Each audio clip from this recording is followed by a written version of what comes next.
Ever since I ran into the Myrmidon miniboss Deku in the FE8 PME stream, the chat immediately suspected she might not be a boss at all, but in fact a hidden recruitable character, and even begged me to reset the game after her death so that I could try to find a way to obtain her. While I may not have been able to do this during the stream itself, I suspected that there was more to Deku than initially met the eye, especially after I saw how defensive Slendy got in the FE8 PME news chat when I joked that Deku might in fact be a hidden character.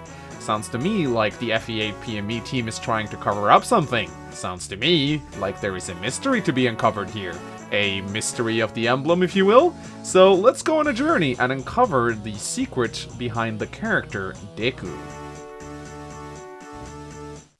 The very first thing that hints at Deku's recruitment, aside from the fact that she's way too cute to not be playable, is her character description, which states that she's unsure why she works with these people, suggesting that her allegiance might be a bit shaky. Her death quote also reveals regret, showing you that there may have been a way to get this girl to join you if you did something right.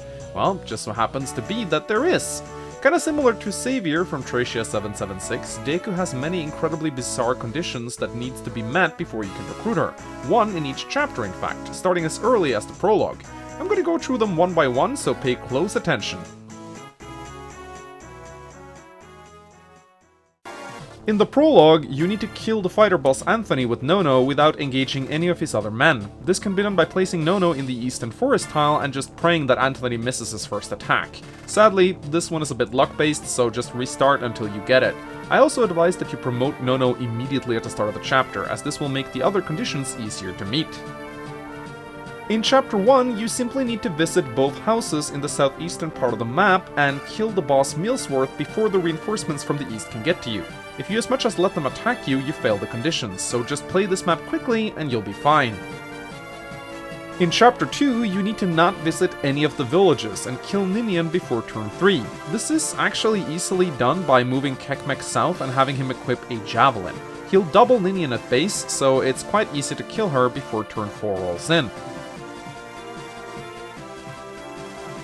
In Chapter 3, you need to get at least 3 critical hits with the Monk Jarlardo. This can be done using his gamble skill, though his personal tome has enough crit on it to make it doable without it.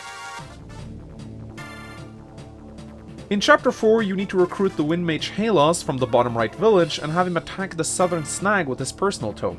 Just attack it, don't knock it down or you'll fail.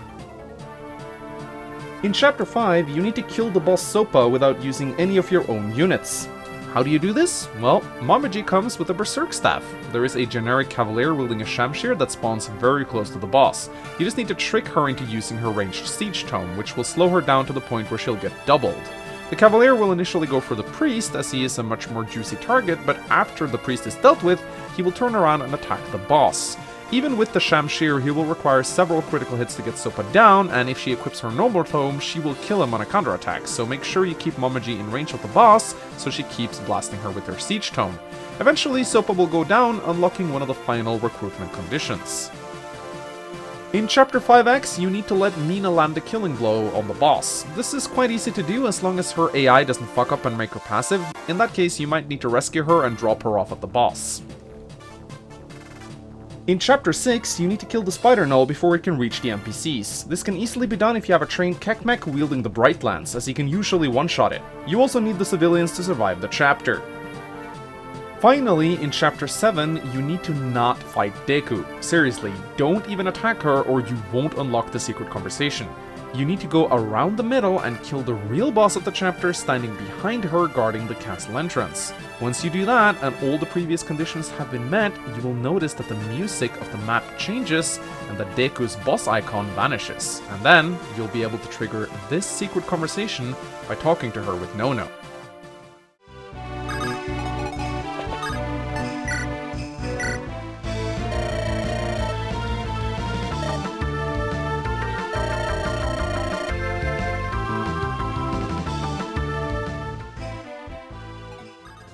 As you can see, Deku is well worth the hassle. She is a solid unit with 9 base strength and 15 base speed, which is ridiculous at this stage of the game.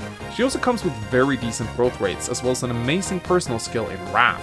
She also comes with the incredibly rare Wind Sword, which gives her a 1-2 range option. She's a bit on the frail side, but she'll quickly grow into an amazing unit if you train her. I'm not sure if she supports with any of the game's cast, but she seems to have a conversation with Jordan that I was not able to trigger at this time, so that's pretty interesting. So that's it. That's how you recruit Deku once the FE8 PME comes out. Thanks for watching, and remember, no matter how many times Slendy says no, you can always recruit that hoe. Mangs out, bitches.